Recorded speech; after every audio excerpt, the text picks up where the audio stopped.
हाथ हाथ हाथ मिलाओ हाथ क्या पकड़ा था रे जुगाड़ ए भाई चलो सब भूजा खाए जूजी खाए जूजी खाए वाला भूजा खाए भूजा पूजा करे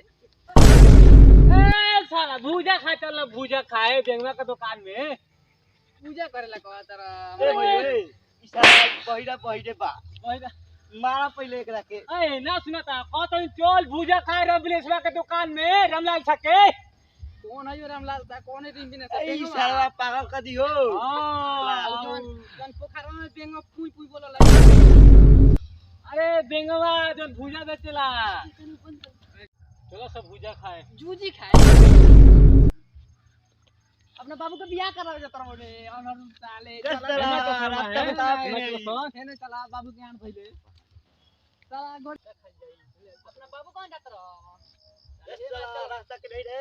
एगो समझाला गोड़िया सजाव से गेलू रे बहुत रास्ता के बा तो रास्ता दे नहीं की बता हां है माए